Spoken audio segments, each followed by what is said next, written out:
Hi guys, how's it going today? So if you're anything like me, the sight of something like this would have made you literally change lanes and like move out of the way and be nowhere near that truck. Yeah, so I basically like watched a bunch of the Final Destination series and like all the deaths like really freaked me out. I would never drive near a logging truck ever again. So, if you're unfamiliar with the Final Destination series, the first one premiered in the year 2000, and it was actually supposed to be an episode on The X-Files, but was turned into a feature film instead. In the Final Destination series, the idea is basically that you can't escape death. So at the beginning of each movie, the main character has like a crazy premonition that like something terrible is gonna happen, like a roller coaster accident, a car pileup, a bridge collapse, like something like that. So then they get really freaked out because they see themselves like dying in this premonition and like a bunch of other people dying as well. And then they basically remove themselves from the situation, and a bunch of these other characters who were supposed to die don't end up dying in this accident, which ends up happening. Like this accident still ends up happening, but these people weren't in it. And then later on, basically death catches up to them and starts picking them off one by one, and they all start dying in like these really weird freak accidents. And yeah, some of these deaths were like pretty gruesome and like terrible, but I thought it'd be interesting to like look up if there were any real life cases of like these Final Destination type of stories and stuff like that. And I did find like a bunch of lists of like different types of cases where these things happened, and it's really crazy. So I wanted to share some of them. And yeah, this list isn't in any particular order. The first case that I'm going to mention is of Hilda Yolanda Mayol, and this is probably the worst case of luck I've ever heard because she was a part of two really rare tragedies. So Mayol was working as a waitress on the ground floor in a restaurant that was located in the North Tower, which was a part of the World Trade Center. The World Trade Center was described as a 16-acre commercial complex in Lower Manhattan that contained 7 buildings, a large plaza, and an underground shopping mall that connected 6 of the buildings. The centerpieces of the complex were the Twin Towers. So there was a North Tower and a South Tower. The North Tower was where Mayol was working. So as many of us Americans are probably aware of the 9/11 terrorist attacks, it was carried out by the terrorist organization called Al-Qaeda, and on 9/11 they planned a series of coordinated attacks to attack the United States, and one of the targets was the World Trade Center. So on 9/11, one hijacked flight crashed into the North Tower, and then a bit later another flight crashed into the South Tower. The weakened buildings caused both the towers to collapse. So Mayol was able to escape alive after this terrible tragedy, which killed like 2,977 people and injured 6,000 more. Not to mention like traumatize a whole country pretty much. So after these attacks, Mayol was undoubtedly traumatized. She had planned with her family to go to the Dominican Republic for a vacation. This was about 2 months after the September 11th attacks, and her mom and her children were waiting for her in the Dominican Republic, and she was supposed to meet them there later. However, she never made it there because the flight that she was on, which was the American Airlines flight 587, crashed into a suburb in Queens, New York, and killed everybody aboard. And I don't know if you know how rare it is to be killed in a plane crash, because the average odds for an American to be killed in a plane crash is 1 in 11 million. So the odds of you being like struck by lightning or kicked by a donkey to death is less rare than being killed in an airplane accident. But yes, unfortunately, the crash occurred on November 2nd of 2001, which was only 2 months after the 9/11 attacks. American Airlines 587 was taken off from John F. Kennedy International Airport and heading towards the Dominican Republic. Really soon after the plane had taken off, it crashed into a suburb in Queens, New York. To date, this is considered the second deadliest aviation disaster in the United States. It killed 265 people total. 260 of these people were passengers or flight crew members, and the 5 other casualties were ground fatalities. From the impact, 4 houses were completely destroyed and 6 were in really bad shape. And as you can imagine, since it was so soon after the September 11 attacks, many people thought it was another terrorist attack. They were all terrified. The authorities even closed down like all of New York's airports, bridges, and tunnels, as well as evacuating the Empire State Building, and they even closed down the United Nations. Ominously, as the flight took off, the flight controller said, quote, "American 587 Heavy, Kennedy Tower, caution, wake turbulence." The type of wake turbulence that they were going to encounter was actually not that big of a concern for an aircraft as big as this one. The aircraft that was involved in the crash was Airbus A300, and it was quite a large aircraft, and it's usually not a concern for them, but it was pretty general procedure to warn them about these types of wake turbulences. And when the crash initially occurred, the authorities thought it was a mechanical failure, but further investigation into the crash led to some really stunning results, which I wanted to mention because it seemed like really rare that these types of things would happen in this circumstance. The failure sequence that occurred in this crash was one that had never been seen before in the history of commercial aviation. So pretty much what happened is that the plane had encountered the wake turbulence that the flight controller mentioned, and the first officer who was driving the plane at the time overcorrected the plane in one direction and then the other direction, and then this kept going back and forth until the tail of the plane snapped off, and then the plane started like spinning out of control and then pretty much fell from the sky and crashed. Mind you, this occurred only 2 minutes after it left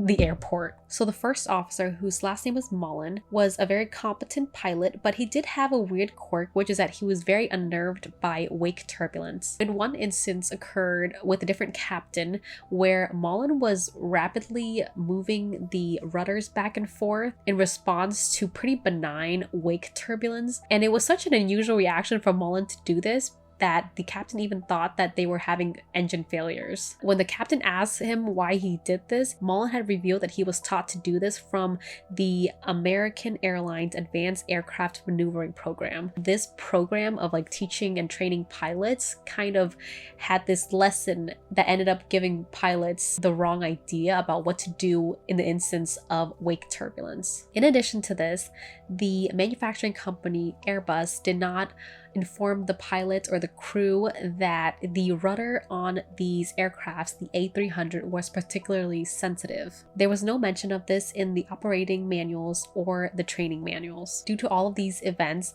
Mullen experienced a rare phenomenon known as adverse aircraft pilot coupling. APC events are rare, unexpected, and unintended excursions in aircraft altitude and flight path caused by anomalous interactions between the aircraft and the pilot. So yeah, overall, I mean, pretty Final Destination E, because the first instance that happened to her was a super rare a super rare terrorist attack, and then the second thing that happened to her was also a super rare flight accident. Overall, this accident was very sad, especially for the Dominican Republic, because 90% of these people were Dominican and they were all visiting their family members in the Dominican Republic.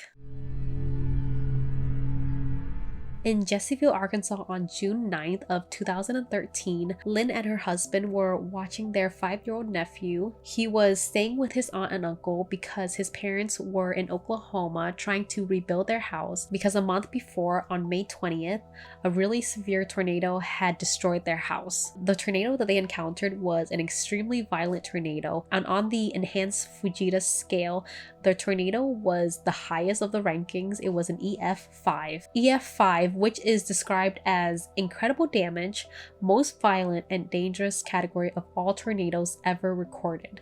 Peak winds can reach up to 210 miles per hour. Currently, this tornado was the most recent tornado to be EF5 in the United States. However, while the child was at his aunt's house, he had somewhat of a temper tantrum where it looked like he was attacking his aunt, and he was mauled to death by her bull mastiff dog, which weighed like 150 pounds. Yeah, the dog pretty much thought the boy was attacking Lynn, and he mauled him to death. The boy was pronounced dead at the hospital with like major lacerations to his head and his neck. Jessica de Lima Rohl was one of the organizers of a university party. The party was supposed to take place at a club called Kiss Nightclub. The club was located in Santa Maria, Brazil, and she was selling tickets to the concert that was being held there.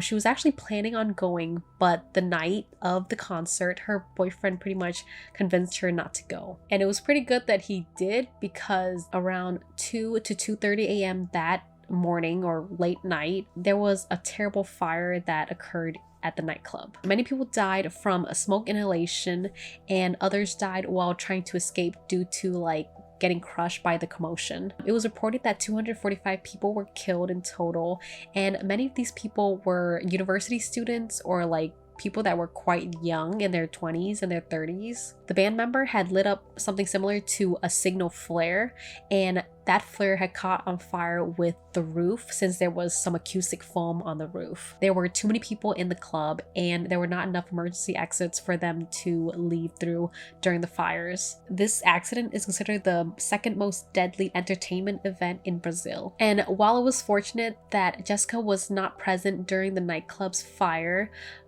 death did catch up to her 5 days later. So Jessica had driven down to Toledo, where she was going to pick up her boyfriend, and then they were going to come back to Santa Maria. They had only driven several meters when their Volkswagen had collided head-on with an oncoming truck. Jessica died instantly, and her boyfriend died the following day. Jessica was only 21 years old, and her boyfriend was about to turn 21 years old the following day. There was an article that I read involving the boyfriend's parents, where the boyfriend's dad had said, when a person's mission here on earth comes to an end, whether in a nightclub or on the road or wherever, when their destiny doesn't give them a way out, there's nothing left for us to do but accept the will of God. So Johanna was an Italian woman who was vacationing in Brazil with her husband Kurt. On the day that they were trying to catch their returning flight, they had missed the flight because they got to the airport late. And the flight they were supposed to catch was Air France flight 447. 4 hours after the plane had taken off, it crashed into the Atlantic and it killed 228 people aboard. What happened here was that the plane had inconsistent airspeed indications, which led to the plane stalling, and the pilots couldn't recover the plane from stalling. A stall, as I understand, is the reduction of lift experienced by an aircraft. When uncorrected, it causes the aircraft to fall. So in this instance, it kept on falling, and then once they couldn't correct it, it just crash into the ocean. Johanna and her husband were able to catch a flight back safely the following day. However, 2 weeks after this, she was driving a car, and her car veered across the road in Austria, and it collided with an oncoming truck. She was later pronounced dead at the hospital, and her husband was seriously injured. This next case is probably a little bit more well known than some of the other ones because it involves Jessica Redfield. She had a pretty big online presence, so I think that contributed to the fact that this case is a little bit more well known. Her real name was Jessica Guahi, but she went by Redfield as a sports reporter. As a sports reporter, she covered for Colorado's hockey team, the Avalanche. Redfield loved to travel, and she had a quite sassy nature. She always spoke her mind, just being from Texas and all. She left Texas for Colorado when she was trying to pursue her sportscaster career. Her Twitter bio reads, "You can find me in the studio, NHL arena, locker room, on a plane, or writing. Southern, sarcastic, sass, class, crass, and grammar snob." Her family says she's traveled to Peru, Mexico, France, Greece, Spain, Nova Scotia, Vancouver, Denver, Antonia, and even Ann Arbor. So the first incident occurred on June 2nd of 2012 when she was at the Eaton Mall Center in Toronto. She really wanted to get sushi at the mall in the food court, but she decided to change her mind last minute and went to get a burger instead. But minutes later, after she had changed her mind and left the food court, a man had opened fire in the food court and he killed one person and 7 others were injured. Jessica had a blog where she later wrote about the event. She said, "I can't get this odd feeling out of my chest. This empty, almost sickening feeling won't go away. I noticed this feeling when I was in the Eaton Center in Toronto, just seconds before someone opened fire in the food court. An odd feeling which led me to go outside and unknowingly out of harm's way. It's hard for me to wrap my mind around how weird feeling saved me from being in the middle of a deadly shooting." But unfortunately, a month later, she actually died from a different shooting. She had planned to go to the midnight showing of The Dark Knight Rises with a friend. On July 17th, she tweeted, "Never thought I'd have to coerce a guy into seeing the midnight showing of The Dark Knight Rises with me." And then on the 20th, she said, "Of course we're seeing The Dark Knight Rises." This was the scene of the Aurora movie theater massacre, where a man came into the theater, he threw a gas canister down, and then started shooting into the movie theater. He opened fire and he killed 12 people, injured 70 other people, and Jessica was shot 6 times by a semi-automatic rifle. She was still breathing when the police found her, but was later pronounced dead at the hospital. The shooter put up no resistance and he was later apprehended by the police. Side note, I swear Colorado has like the craziest shootings ever. It had the first high school shooting, Columbine, and then it had this shooting, the movie theater shooting, and then more recently there was the King Soopers, the supermarket shooting. Interestingly, I actually had a job in Boulder when the shooting occurred. The place where I worked was only like 5 minutes away from this supermarket, and I was actually not scheduled to work that day, but I heard about it that same day, and then I thought it was really crazy that some of my coworkers were, there. Now I guess it's not shocking anymore because these instances keep happening, but places like a movie theater or a supermarket, you don't expect to encounter a shooting. So David Furr grew up in Indiana, and he was a basketball standout at his high school, which was in Evansville, Indiana, and he was actually one of the city's leading scorers. David Furr was attending the University of Evansville, where he played basketball on their team, which was called the Purple Aces. On December 13th, 1977, the Purple Aces were supposed to be going to Nashville in order to play against the Middle Tennessee Blue Raiders. Unfortunately, the entire basketball team were killed in a crash shortly after the plane had taken off. The crash was due to a combination of pilot error and an overcrowded baggage compartment. The plane crashed on a hillside next to a muddy ravine, and it killed 29 people aboard. The disaster was very sad for everybody who was a part of Evansville, because Evansville is a very small town and watching basketball was like the thing to do on Saturday nights. Everyone who was a part of the team died except for one person, who was David. David was the other member of the team who was not aboard the flight because he had actually been recovering from an ankle injury and he was not scheduled for the flight. 2 weeks later, David, who was 18 at the time, and his brother Byron, who was 16, died in a car accident where they collided with a pickup truck when David had lost control of his car. They were returning home from a basketball tournament from Illinois, and they were both thrown from the car and killed instantly in the crash, leaving the entire Purple Aces basketball team dead. This case first seems like a Final Destination case, but the more I researched about it, it was actually not what you thought it was. Originally, this case seemed to be a freak accident of sorts, but further investigation kind of proved otherwise for this case. But I still included it because there is still a Final Destination type of death in this case. So on September 6th of 2013, Asiana Flight 214 left from Incheon International Airport, which was in Seoul, Korea, and they were heading towards their final destination, which was San Francisco International Airport. Like, the flight literally crashed as it was approaching the San Francisco International Airport. The accident was due to a combination of things, one including the flight crew's mismanagement of the final approach and training, as well as the documentation of flight control systems. At the scene, there were a lot of flames, so fire trucks that were approaching the scene started shooting flame retardant foam at the airplane when they were about 80 to 100 foot away to control the flames. There were two girls that were sitting in the back of the plane, Yipeng, Yuan, and Wang, Linjia. They were thrown from their seats, and because the fire trucks started to spray the foam, they were covered in the foam, and since the fire trucks couldn't see them, they were ran over by the fire trucks. The two girls were from China, and they were a part of a Christian summer camp that were spending time in LA for the summer. They were going to practice their English while they were in this Christian summer camp. Investigation revealed that since the girls were not wearing their seatbelts, they were thrown from their seats, and then they died because of the impact. Because originally the reports were suggesting that the girls were dead due to getting run over by the fire trucks, but they were actually dead even before they got ran over by the fire trucks. Another victim that we did not really hear as much about was another girl.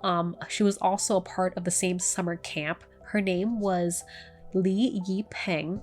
She was wearing her seatbelt at the time, but she was sitting on the back row, and when the crash happened, pretty much what happened is that her seat rotated back and against the floor, and her injuries were caused by being struck by the door. She later died 6 days later at the hospital due to her injuries. Funny side note, this accident led to a local news station reporting this wrong information about the pilots' names. Coroner is still trying to determine the cause of death and whether she was already dead when the truck hit her.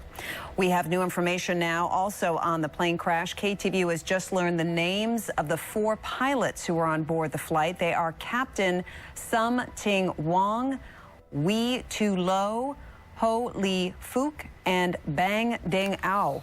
The NTSB has confirmed these are the names of the pilots on board Flight 214 when it crashed. Okay, well, later they actually blamed that on like an intern or something.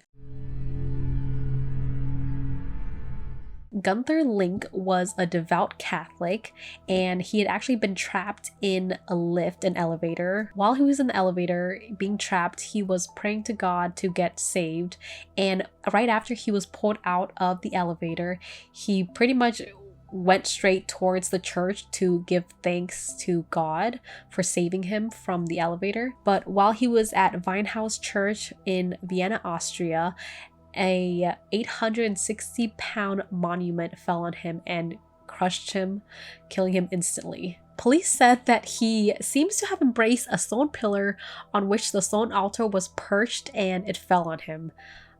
Yeah, God sure does have a sense of humor. This last case that I want to mention is not so much like a case of someone escaping death and then later death catching up to them, but it's more just like this case is literally one of the freak accidents that occurred in Final Destination. It's a really sad story involving a girl named Abigail Rose Taylor. So in June 2006, 6-year-old Abigail Taylor suffered a freak accident while playing in a public pool. She unknowingly sat on a drain, and she had her small intestine ripped from her body. The drain was not being maintained very well, and it didn't have the proper safety mechanisms. At first, her parents didn't know that there was anything wrong with her. She seemed out of it, but there was no indication that this actually occurred. So then when they took her to the doctor, and after performing surgery, the doctor informed them that she did not have her small intestine. For 9 months after this accident, she had a bunch of medical care, which included 16 surgeries, multiple organ transplants, and infections, and she passed away in March of 2008 due to her injuries and infections. But I do want to mention that her parents started a a foundation to ensure that things like this don't happen again to other children. It's called Abby's Hope Charitable Foundation, and I'll link it below, you know, just in case you guys want to help or donate, or just find out more information about this case. I just think it's really sad and just such a freak accident that it occurred to poor Abigail. Hope you guys thought it was interesting to learn about all of these Final Destination type cases, and yeah, let me know if you heard of anything else or if you know of any other cases where this type of stuff happened. Yeah, thank you for watching and hope you enjoyed.